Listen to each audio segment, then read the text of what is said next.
श्रीशङ्करार्य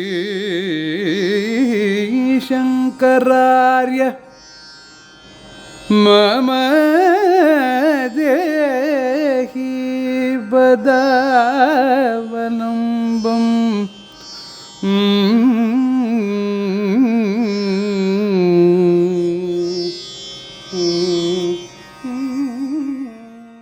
ஸ்ரீ குருப்பயோ நமஹ.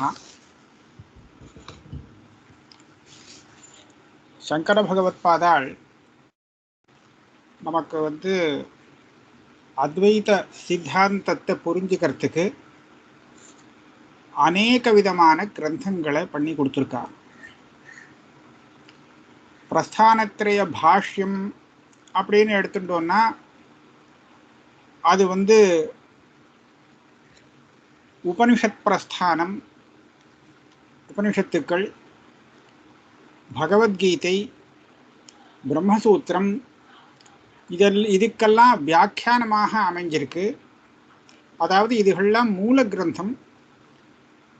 இந்த அத்வைத தத்துவத்துக்கு பிரமாணமான கிரந்தங்கள். அந்த கிரந்தங்களுக்கு பாஷ்யம் எழுதி, அதுவும் விசாரபகுலமான பாஷ்யம் எழுதி, விசாரபகுலம்னு சொன்னால் பல இடத்துல விசாரம் பண்ணி தீர்மானம் பண்ணும்படியான ஒரு அவசரம் இருக்குது அங்கே. அதனால் அப்பேற்பட்ட இதெல்லாம் எழுதினார். பூர்வபக்ஷம் என்ன, சித்தாந்தம் என்ன எல்லாம் சொல்லி கடைசியில் அத்வைதத்தை சித்தாந்தப்படுத்தினார். பல பிரக்கிரியைகளெல்லாம் நமக்கு எடுத்து காமிச்சிருக்கார். ஆனால் இது ரொம்ப விஸ்தாரமாக போகிறது. விஸ்தாரமாக போகிறதுன்னு மாத்திரம் இல்லை, அதில் கொஞ்சம் சிரமப்பட்டு விஷயத்தை புரிஞ்சுக்க வேண்டியிருக்கு. விஷயங்களை புரிஞ்சுக்கிறதும் சாமானிய ஜனங்களுக்கு கொஞ்சம் சிரமமாக இருக்குங்கிறதுனாலே ஆச்சாரியால் என்ன பண்ணினான்னு கேட்டால் பிரகரண கிரந்தங்கள்னு சிலது எழுதினார்.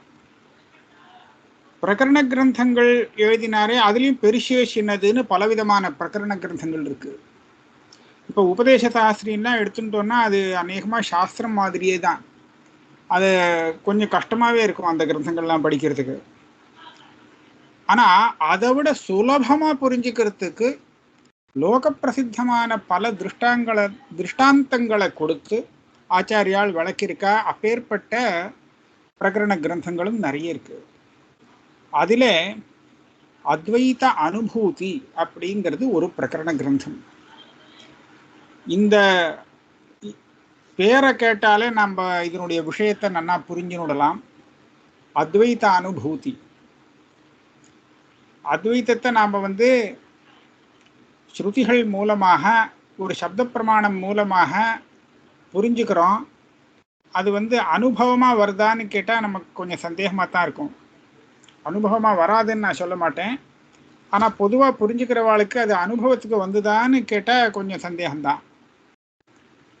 ஏன் அப்படின்னு கேட்டால் அதுக்கு வேண்டிய மனனம் நமக்கு போகிறல.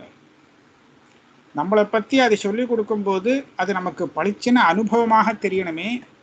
அப்படி தெரியாததுக்கு காரணம் நம்மக்கிட்ட நம்மளுடைய மனசில் இருக்கக்கூடிய தோஷங்கள் தான். நமக்கு வேண்டிய அளவுக்கு அந்த மனனம் போராதத்தினாலே காதால கேட்டதுக்கு அப்புறம் கூட அது பரோட்சமாகவே நிற்கிறது, புரிஞ்சுண்டாலும் பரோட்சமாக நிற்கிறது. ஆனால் இந்த அத்வைத அனுபூதிங்கிற இந்த சின்ன கிரந்தத்தை நாம் மனனம் பண்ணினோமே ஆனால் இந்த மனனத்தினால நமக்கு அந்த அத்வைத அனுபவம் ஏற்படும். அதனால தான் இந்த புஸ்தகத்துக்கு அத்வைத அனுபூதி அப்படின்னு பேர் வச்சுட்டார். இது ஆரம்பத்திலேருந்து கடைசி வரையில் ஆத்மஸ்வரூபம் அத்வைத்தம் அப்படின்னு புரிஞ்சுக்கிறதுக்கு என்னெல்லாம் யுக்திகளை அனுசந்தானம் பண்ணணுமோ அத்தனை யுக்திகளையும் திருஷ்டாந்த கொடுத்து நிரூபணம் பண்ணுறது. எப்போவுமே சப்த பிரமாணத்தினால நாம் ஒன்றை தெரிஞ்சுக்கணும் அப்படின்னு சொன்னால் ஒரு திருஷ்டாந்தம், நமக்கு தெரிஞ்ச திருஷ்டாந்தத்தை கொடுத்து சொன்னால் சட்டுன்னு மனசில் ஏறும். அதனால இந்த ஸ்வரூபத்தை அழகாக நாம் மனனம் பண்ணுறதுக்கு தேவையான திருஷ்டாந்தங்களை கொடுத்து நிரூபணம் பண்ணுறது.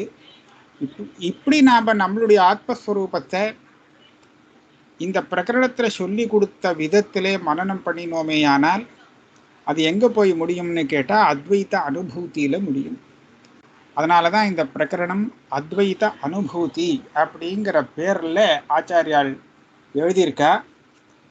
இந்த பிரகரணத்தில் சின்ன பிரகரணம் தான், ரொம்ப பெரிய பிரகரணம் அப்படின்னு சொல்கிறதுக்கு இல்லை. ஒரு 84 அனுஷ்டுப் சந்தஸில் உள்ள ஸ்லோகங்கள் இதில் இருக்குது. இந்த அத்வைத அனுபூதி கிரந்தத்தை நமக்கு அழகாக உபன்யாசம் பண்ணக்கூடியவர் பிரம்மஸ்ரீ மணிகண்டன் ஐயர் அவர்கள் எடுத்து சொல்ல போகிறார். அதுவும் இந்த அத்வைதானுபூதி கிரந்தத்தில் தமிழில் எடுத்து அவர் உபன்யாசம் பண்ண போகிறார். இதுக்கு முன்னாடி அவர் சில கிரந்தங்களை கன்னடத்தில் இதே